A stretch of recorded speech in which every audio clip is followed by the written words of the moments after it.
Miqtë të emisionit Imazhi, përshëndetje, mirë se po takohemi në emisionin e pasdites në Radio Televizionin e Kosovës. Do të flasim sot për urat, marrë shkas një urë që u lëshua sot për qarkullim në pjesën jugore të Mitrovicës afër tunelit, e cila është merremetuar, të themi kështu, rinovuar nga KFOR-i dhe Forca e Sigurisë së Kosovës. Siç e dinë të gjithë, urat janë të dizajnuara për të krijuar lidhje, miq, lëvizje njerëzish e biznesesh, por fatkeqësisht në Mitrovicë një prej tyre urave, por edhe të tjerat kanë një imazh tjetër, përçojnë një mesazh tjetër, sidomos ura kryesore mbi lumin Ibër në Mitrovicë. Kur do të lirohet ai urë, por çfarë do ndodh edhe me urat e tjera në Mitrovicë, do të flasim sot në studio me nën kryetarin e komunës së Mitrovicës, zotin Faruk Mujka. Mirësere, zoti Mujka. Mirëmbrëma, mirëse. Dhe zëvendës ministrin e Forcës së Sigurisë së Kosovës, zotin Burim Ramazani. Mirësere, zoti Ramazani. Mirëse, faleminderit. Zoti Mujka, sot u bë hapja e një ure në Rihapet, ta quajmë kështu, e një ure në Mitrovicë afër tunelit aty, por ishte një lajm që qarkulloi gjithandej dhe pati reagime të shumta, sikur po hapej ura mbi Imër. Çfarë ndodhi? Ishte ajo atmosferë në Mitrovicë sot? Ishte një atmosferë interesante, sepse po sa do lajmi rihapja e urës, normal që gjithë qytetarët e Mitrovicës e kanë mendjen me herë të ura kryesore Ibrit dhe ngjalli një gëzim të papëritur, ngjalli emocione, po mandej normal doli diçka periferike. Doli një urë, ne dim që urat gjithmonë simbolizojnë paqe, rrugë, afrim, mirë po kjo urë sot e riparuar nga FSK-ja dhe KFOR-i, dorën zemër e ka dhe funksionin praktik për qytetarët e Mitrovicës, si për ata që ngasin vetura, po edhe për këmbësor, sepse thjesht e shlon qytetin, qendrën e qytetit nga veturat e shumta, mirë po edhe i afron vendbanimet më afër duke mos e shfrytzu qendrën e qytetit. Zoti Ramazani, edhe kur ju kam bërë ftesën sot, ju kam thënë për ju bëj një ftesë të dyfisht, edhe si zëvendës ministër, por edhe si njëri që e marr shumë me çështjet e sigurisë, ke studiuar atë pjesë, je marr shumë me urat në Mitrovicë. Akti sotëm është për të vlerësuar, është një urë që ka ndikimin e vet, por me urën kryesore nuk i kemi punët mirë. Në fakt po besoj, faleminderit, po besoj që këto janë dy lajme. E para që ndërtimi, respektivisht riparimi ose renovimi i urës, inspektimi i saj, ndrimi i ploti i dyshimesë së urës mbi lumin Sitnica, cilën e ka bë bataljoni i gjenjos i FSK-s, 12 pjesëtarë të FSK-s që kanë punu prej 24 janari deri më dje, 29 janar, tregon pjesën e parë të lajmit mirë, dhe kjo është që ne me gjatë kemi ndërtu vazhdimisht gjatë këtyre viteve, edhe po vazhdon funksionalizimi i një institucioni jashtëzakonisht profesional, që është Forca e Sigurisë Kosovës. Kjo është pjesa e profesionalitetit të tyre, dhe të njëjtën kohë ne po angazhohemi në ndërtimin e këtyre mekanizma ftesë që quhen mekanizmat e kontrollit civil mbi forcat e armatosura, në këtë rast FSK-s edhe matutje, dhe kjo është pjesa e parë e kësaj që po e them lajmi mirë. Sigurisht në këtë rast në bashkëpunim me KFOR-in, sepse bashkëpunimet e tilla janë gjithmonë të mira. Pjesën e dytë, kur po e përmendni urën tjetër, që është ura e Ibrit, që shumë shpesh e kemi quajt edhe bashkë ndoshta në diskutime të tjera, që është urë politike, dhe si e tillë me definimin e elementeve politike të saj, do të arrijet edhe lirimi i saj. E dim që është një projekt i cili fatkeqësisht ka gjatë jashtëzakonisht shumë, fatkeqësisht ka qenë një proces pak më i gjatë i abuzimit në një farë forme të procesit dialogut, sidomos në këtë pjesën teknike që asnjëherë s'ka qenë teknike, por është politike, dhe në këtë fazë ose në këtë bazuar këto argumente, të paktën deri më tash qeveria e Kosovës ka kërkuar ose ka e pozicionu veten ose e ka dhënë opinion dhe në komunikim me jashtë pozicionin që procesi i dialogut duhet të jetë i riformatizuar, dhe për këtë ka definitivisht mbështetje edhe prej partnerëve ose facilituesve të tjerë, dhe që dinamika e zbatimit të elementeve të marrëveshjeve duhet të jetë tepër e shpejtë, në mënyrë që të mos humbet kohë dhe të mos kthehet në proces sa për të dialoguar. Në këtë aspekt unë besoj që edhe ura e kryesore e Mitrovicës ose e mbi lumin Iber do të jetë në dinamik shumë më shpejt. Ekziston një plan i cili ka pasur disa pengesa deri më. Vazhdimisht po shtyhen, po dalin punë të reja. E dim është një urë e vogël krahasuar me urat e famshme të botës, por kjo është në mesin e urave më të famshme në botë, sepse thoya se gjithë bota një urën kryesore mbi lumin Iber, zoti Mujka, duke qenë se është politike, siç e quajti edhe zoti Ramadani. Si po shkojnë gjërat me këtë urë? Përveç gjërat sa kanë qenë në domenën e përgjegjësisë komunës sonë, kanë shkuar në rregull. Ne në prill të vitit kaluar kemi pasur në vizitë edhe zonin Mogherini, e cila ka vizituar urën dhe ka marrë atëherë fjalë se ura do të përfundojë në maj, edhe ka qenë një lloj planifikimi që ura të lëshohet në qarkullim me 12 maj, me 9 maj faktikisht në ditën e Europës. Vitit kaluar.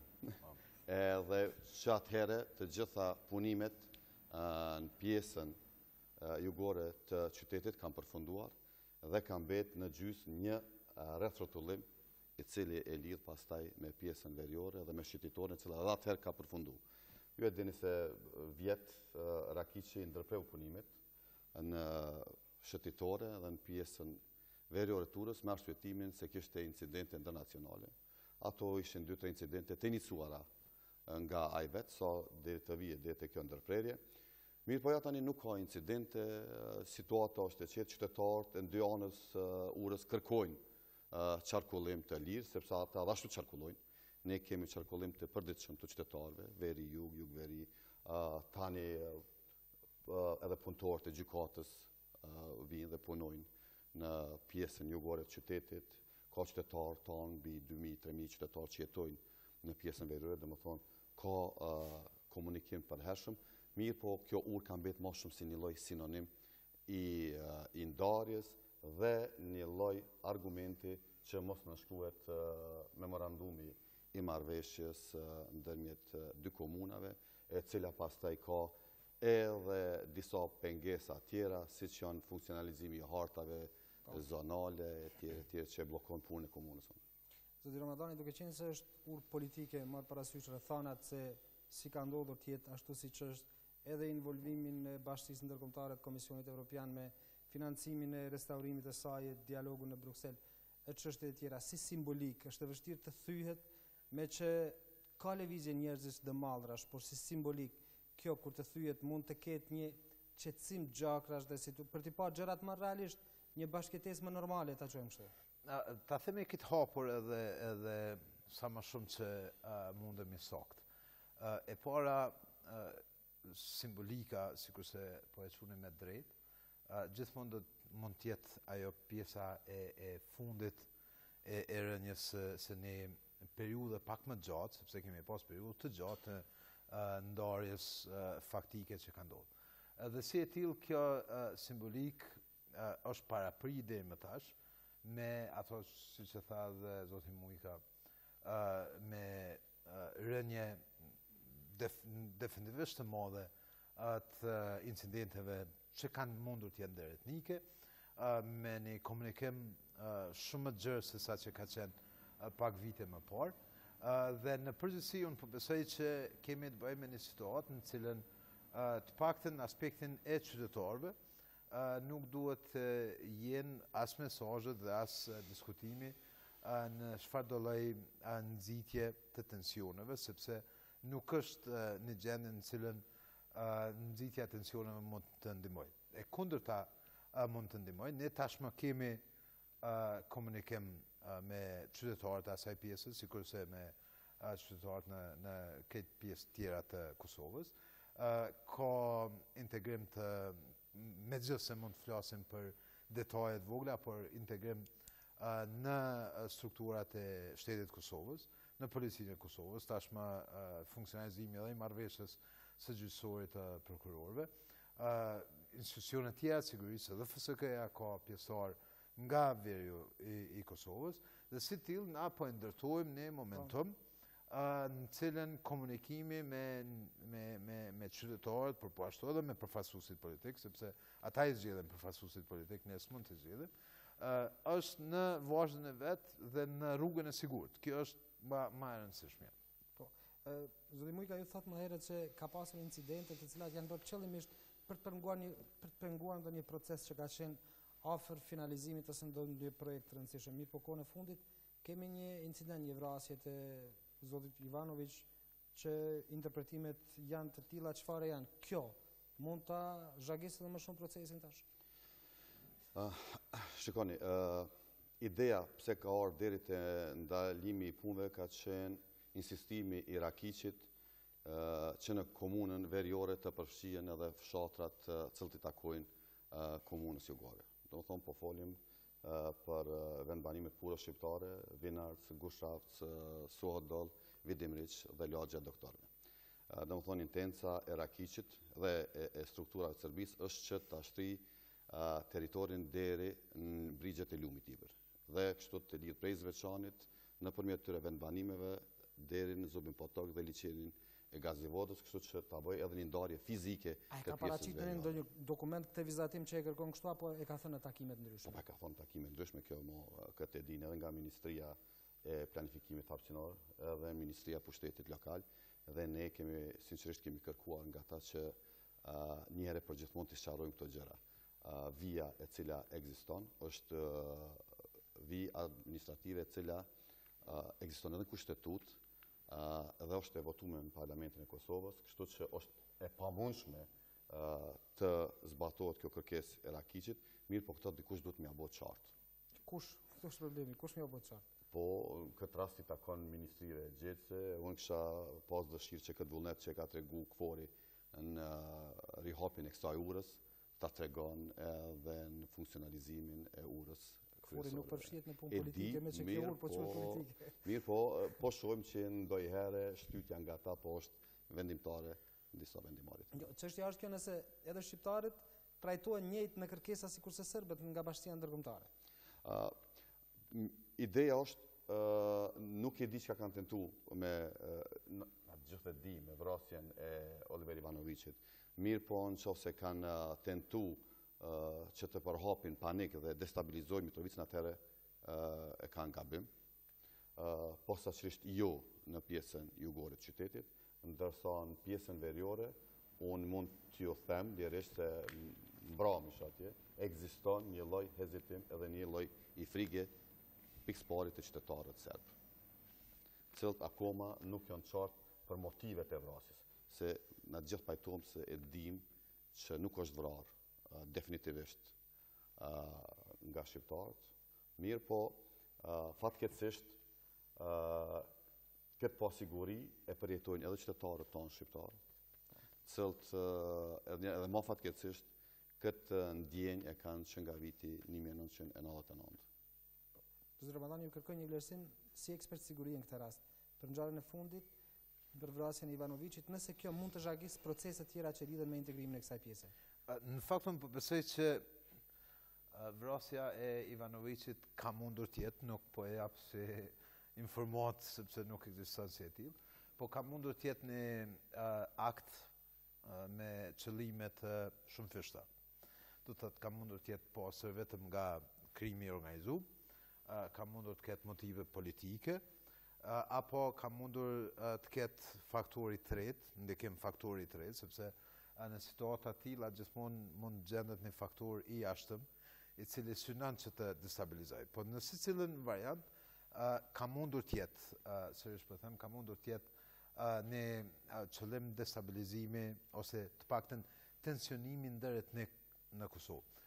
Kjo definitivisht i ka dështuar kushdo që ka mundur të mendojë ashtu, sepse spori çësia, respektivisht reagimi institucioneve qendrore, institucioneve komunale, i partive politike, i shoqërisë civile, edhe mediave në tërësi, ka qenë jashtëzakonisht i kujdesshëm dhe shumë i saktë. Në aspektin e qytetarëve dhe komunitetit, reagimi, sjellja ka qenë briljante në kuptimin e plotë të fjalës, atë një sjellje të matur dhe me besim ndaj institucioneve. Në anën tjetër, po flasim për komunitetin serb atje, reagimi i qytetarëve të atjeshëm, cilët normalisht që kanë dilemat e veta për situatën e vetë, edhe ekonomike, edhe të perspektivës, sepse të ke fundin nëse dikush vuat sepse në Kosovë kemi probleme me aspektin ekonomik edhe me perspektivën, nuk ka asnjë dilemë, por nëse një kategori shoqërore, një komunitet është edhe më shumë i penguar në këtë idenë e perspektivës dhe mundësinë e perspektivës, është komuniteti serb në Kosovë. Cilët jo përfajnë e institucioneve të Kosovës, por përfajnë e agjendave politike kanë betur jo të përfaqësuar në gjitha institucionet dhe jo të përfaqësuar ose të përfshirë në jetën publike dhe politike dhe institucionale të Kosovës. Por sjellja e tyre ka qenë jashtëzakonisht e matur dhe me besim ndaj institucioneve të Kosovës.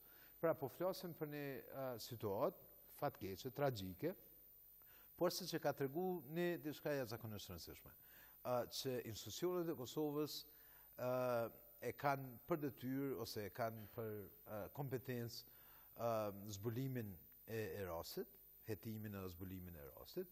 Kjo sigurisht se mund edhe të merr kohë, ka indikacione të qarta për një proces kogja të thelluar dhe profesional në hetimin e rastit. Ka bashkëpunim edhe me misionin ndërkombëtare këto, një lloj ndërmjetësimi që ka shkaktu ose ka kërku edhe Republika e Serbisë për të ndihmuar në rastin pavarësisht nëse është keqësisht ndihmuese ose jo, por një diçka është qartësu që për atë pjesë të territorit, sikurse për gjitha pjesë të territorit, autoriteti publik është i pa dilemë, janë institucionet e Republikës Kosovës. Dhe këtë e kanë kërku edhe elita politike e serbe atje, edhe qytetarët atje, edhe Bashkia Ndërkombëtare, edhe Republika e Serbisë. Pra, ka elemente cilat kanë dëshmu që nëse ka pasur çfarë do lloj ideje për tensionim apo për destabilizim, kanë qenë ide të dështuara dhe si tilla nuk duhet përsëriten më në territorin e Kosovës. Zoti Mujka, ju jetoni dhe veproni atje dhe kontaktet sigurisht i keni të përditshme me gjithë qytetarët e komunës. Praktikisht, realisht, si është komunikimi mes qytetarëve të pjesës ku ju administroni me qytetarët e pjesës tjetër, jug-veri, ka komunikim normal, biznes normal, nuk vrehet një diçka e jashtëzakonshme çfarë shpesh herë proklamohet nëpër media kryesisht në Serbi, që bën kuptohet me qëllime të caktuara. Ja, gjithsesi vit pas viti situata është duke u qetësuar dhe duke u normalizuar. Kjo duhet të pranuar. Qytetarët, ka edhe qytetarë, shqiptarë që të kthehen të jetojnë, që pas një maratone juridike kanë fituar të drejtën pronësore në përbanesat e tyre dhe kanë filluar të kthehen, mirë po ne si institucione duhet t'ju ndihmojmë, sepse ata kanë nevojë pas 18-19 viteve, normal që prona e tyre është e dëmtuar dhe me pak ndihmë ne mund shumë t'ju ndihmojnë në kthimin në pronat e tyre. Komunikimi është shumë më i lehtë, komunikimi është shumë më i qetë, besa dhe biznesi. Ne kemi në lagjën e Bosnjakëve një qendër goxhat të madhe tregtare ku shumica e shitësve janë shqiptar, por shumica e blerësve janë serb. Edhe pse këto ditët e fundit edhe atje është pa një hezitim dhe një mbyllje e mëhershme e dyqaneve.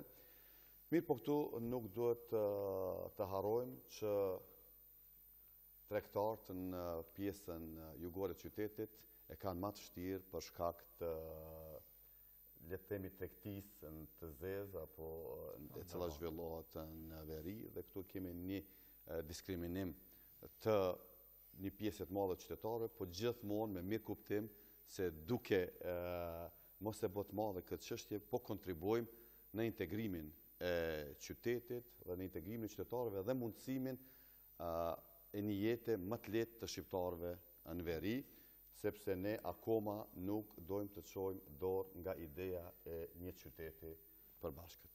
Është e pazaventësueshme dhe pa imagjinueshme si një qytet i cili e ndon një lum, një ajër. Zyrtarisht ka 2 komuna. Zyrtarisht 2 komuna, mirë, po ne nuk mund ta pranojmë që të jenë 2 qytete. Do të thonë, ne dëshirojmë që në kuadrë, sa më shumë që praktike... Dëshira dhe mundësia janë goxha largë nga tjetrës. Mirë po, nuk duhet të harojmë se qytetarëve të Mitrovicës... Pasur dëshiras, mundësia nuk vjen.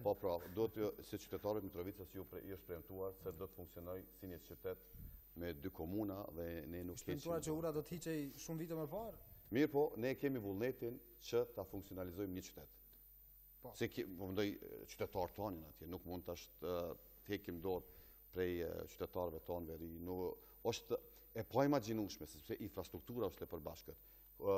Pjesa veriore furnizohet me ujë nga fabrika në Shqipël.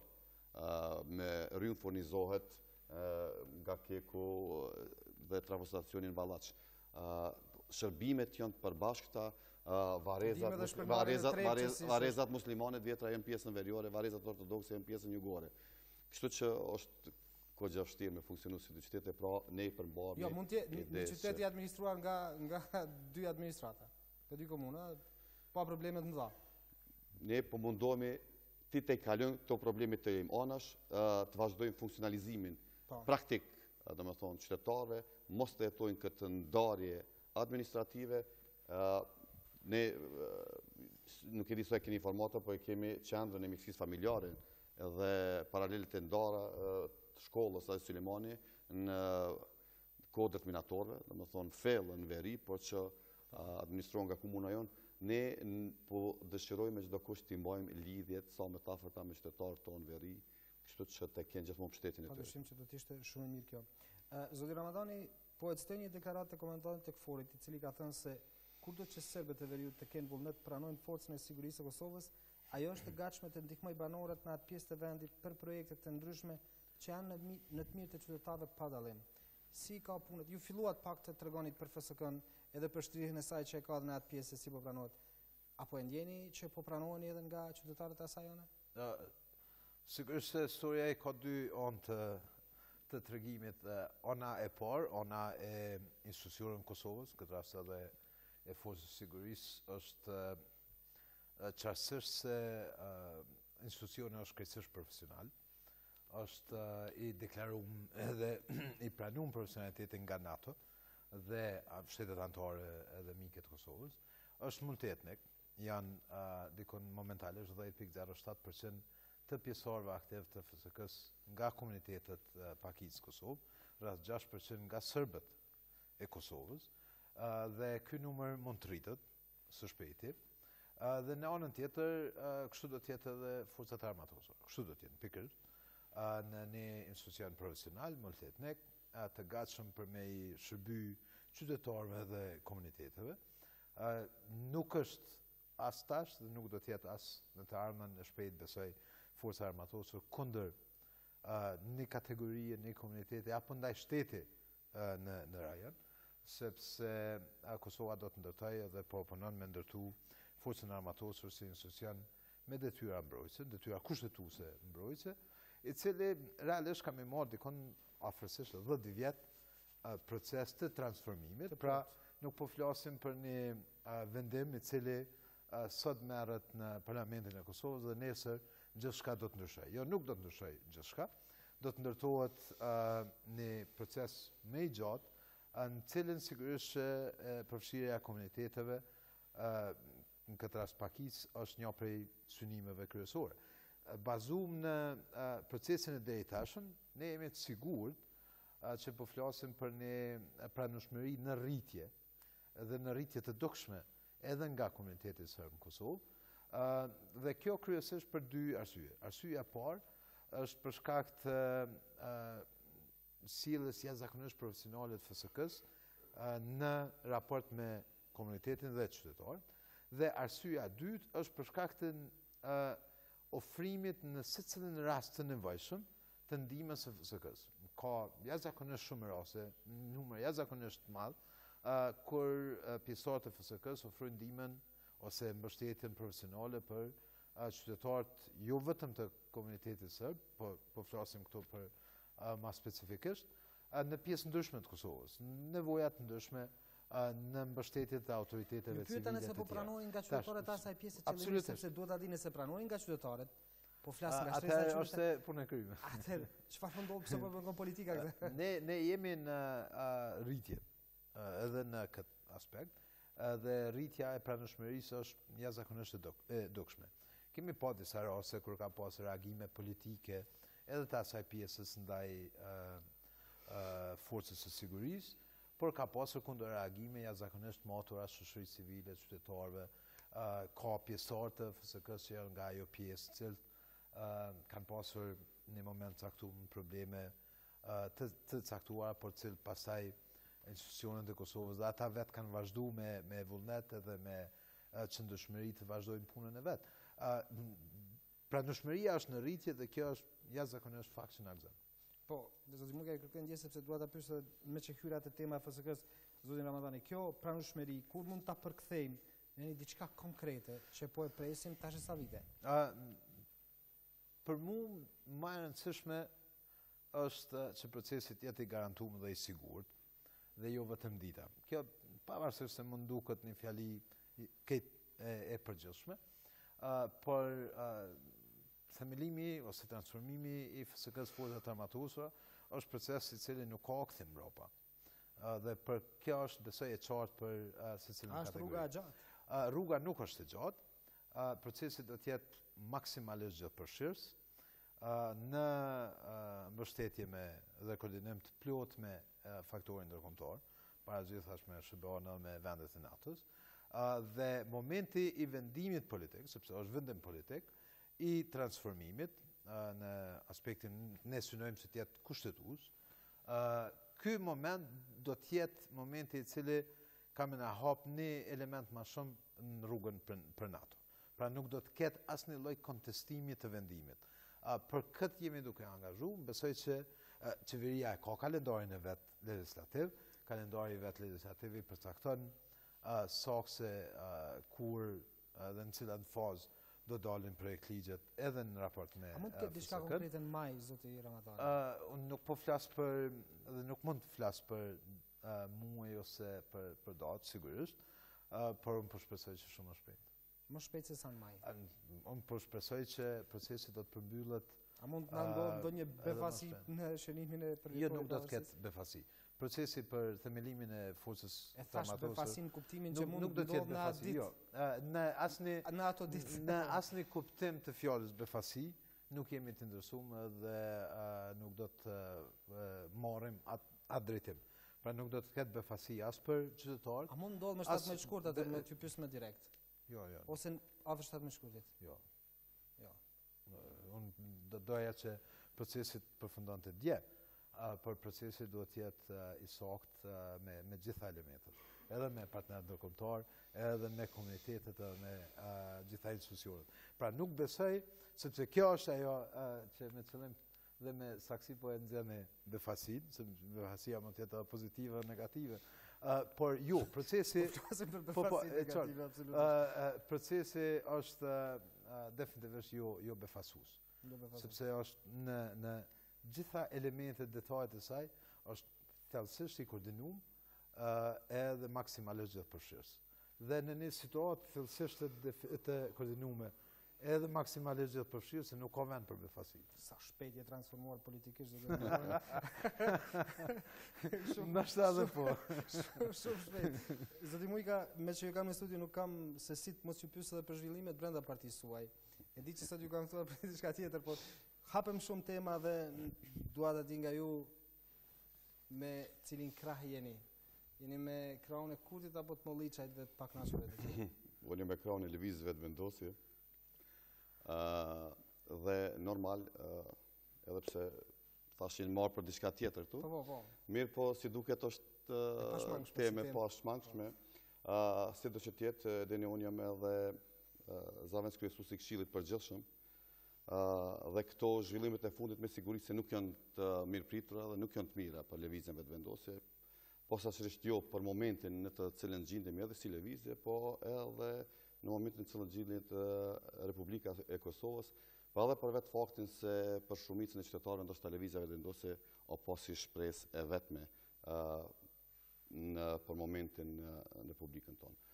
Për mu shqetësuese është vetëm pse të gjitha këto dorëheqjet nuk janë dhënë aty ku fitu besimi. Besimi është fitu në Këshillin e Përgjithshëm dhe kishte me qenë legjitime të gjithë kryetari, sekretari, antarët e kryesisë, dorëheqjet e vete, pakënaqësitë e tyre të shprehin para aktivistëve të vetë, para Këshillit të Përgjithshëm, aty ku e kanë fitu votën dhe ku e kanë fitu besimin. Dhe atëherë kishim mujtë me diskutu edhe këto pakënaqësi. Mënyra e të dorëhequrit në për studio televizive apo në për Facebooka ta jep një shije të hidhur se diçka po fshihet apo se edhe vetë nuk ndihen komod në veprimet të cilat po miren. Unë shpresoj neve që kemi majtur mbledhjet me kryetarët e qendrave dhe me qendra tjera, normal, detyrat vazhdojnë, nuk pritet në politikë koha po ecë, zhvillimet janë pandashme edhe në skenën politike, kështu që ne duhet ecur përpara, duhet të përmblidhemi dhe të vazhdojmë tutje. Ndoshta forma se si ka të ndërheqje mund diskutohet, por arsyet pse kanë të ndërheqje janë goxha serioze, bazuar në ato çfarë kanë thënë ata zotë. Nuk e di, unë thash jam zavendës kryesuesi i Këshillit. Po besoj ke dëgjuar arsyet çfarë kanë thënë? Jo, se nuk janë ardhur asnjëherë në Këshill. Këto tema si ke lexuar, i ke parë nëpër media? Shiko, mediat edhe ato, po unë i besoj organit vendimarrës dhe organit më demokratik është Këshilli i Përgjithshëm. Nuk i beson çfarë thonë ata në studio televizive? Jo, unë ato dëshiroj të dëgjoj në Këshillin e Përgjithshëm. Pa ju beson për i beson? Nuk kam pa kur gjë të prekshme. Sinqerisht. Deklaratat e zotit Molliçaj, të zotit Kurti, as të janë dukur të prekshme as pak? Akuza ndaj njëri tjetrit? Akuzat, për këto janë akuza le të themi të nivelit personal. Unë nuk kam pa nga asnjëri nga të dorëhequrit se kanë, le të themi, nuk kanë pajtueshmëri në projektin, në alternativën, në vizionin e lëvizjes vetëvendosje. Nëse kanë përmëri personale, atëherë më falni, kupton, kjo është pak jo serioze për momentin ku jemi. Edhe e dyta, unë prapë mendoj, lëvizja vetëvendosje është subjekti më demokratik edhe Këshilli i Përgjithshëm është vendi ku duhet të diskutojnë këto çështje. Po që se kanë frika po mëri me armë, me bisedu para aktivistëve, nuk jemi duke forcë se jemi në Korenë e Veriut apo në Gjermani naciste. Për mua kishte me qenë shumë legjitime ardhja e tyre, diskutimi në Këshillin e Përgjithshëm dhe aty t'ju thonë gjithë aktivistëve pakënaqësitë e tyre. Në bazë se gjithë asaj çfarë ka ndodhur, gjithë atyre çfarë është thënë dhe paralajmërimeve se mund ndodh një parti e re nga të pakënaqurit, prisni ju që të ketë parafrim sërish të këtyre njerëzve? Po, unë të ardhmë në afër të sinqerisht presë, nuk di çka do të ofroj partia tjetër. Nëse kanë synimin të jenë social-demokrat, e lëvizja vetëvendosje është subjekt social-demokrat, atëherë nuk e di ku është ai ndryshimi që po dojnë të themelojnë një parti të re, pos nëse janë anomizitetet personale. Atëherë, për mu nuk ka logjik themelimi i subjektit tjetër dhe ndoshta vetëm e alejmë kohës që të sohen gjaktat dhe ndal nga dal t'i kthejmë foljes së vjetër. Zoti Ramadani, dua ta përfundoj këtë emision me atë nëse për shndrimin e FSK-s në mision ushtarak, Forcat Armatosura të Kosovës, ka një, s'po them dakordim të plot, po ka një pajtueshmëri parimore apo ka një diçka konkrete që mund të japin votën edhe ata të cilët janë të nevojshëm që kjo të ndodhë me kushtetutë. Është fjala për deputetët e komunitetit serb në Kosovë. A ka dialog të shnosh, a ka dialog parimor që mund të ketë diçka konkrete në këtë drejtim? Ka punë të përditshme dhe po e them me përgjithësi se ka punë të përditshme në secilin detaj të këtij procesi. A mund ndodhë? Sigurisht që synimi ynë është që të ndodhë përmes ndryshimeve kushtetuese. Dhe të njëjtën kohë e kemi qartë se procesi është i pakthyesëm. Pra nuk mund të vendnumërojmë dhe synimin e kemi ndryshimin kushtetues. A mund ndodhë? Jam optimist që mund të ndodhë, sepse tek e fundit kjo është në mirën e komunitetit tyre. Shpresoj ndodhën në mirën e gjithë qytetarëve të Kosovës. Zoti Ramadani, faleminderit që ishin në Imazh sot. Faleminderit ju. Zoti Mujka, faleminderit shumë. Kisha një mesazh për fund, Patjetër. Sinqerisht kisha dëshirë ta shfrytëzoj këtë studio dhe momentin t'i bëj apel institucioneve qeverisë sonë dhe gjithë qytetarëve në mundësi t'i ndihmojnë qytetarët tonë veri të investojnë në rindërtimin e shtëpive në krejt vitakut, janë edhe 50-60 shtëpi të pandërtuara, të bëjmë të pamundën që t'i kthejmë qytetarët tonë në pronat e tyre dhe t'ju ndihmojmë këtyre qytetarëve që po kthehen në banesat e tyre. Në këtë mënyrë, le të themi, të fillojmë një integrim më të lehtë qytetarëve dhe normalisht Ministria e Ambientit, Planifikimit Hapësinor dhe Pushtetit Lokal të bëjnë atë shtyrën e nevojshme që të zgjidhet çështja e urës dhe përfundimit të punëve. Edhe kësaj simbolike të japim fond. Faleminderit shumë. Shikues nderuar, kjo ishte pjesa e parë e Imazhit. Në pjesën e dytë do të flasim për vrapimin e shpresës apo shtegu i shpresës, mes që pas pak ditësh do të hyjmë në muajin e pavarësisë në shkurt. Do të ketë marketing, pas pak me ju do të jetë kolegja Linda Sejta. Qëndrojmë me ne.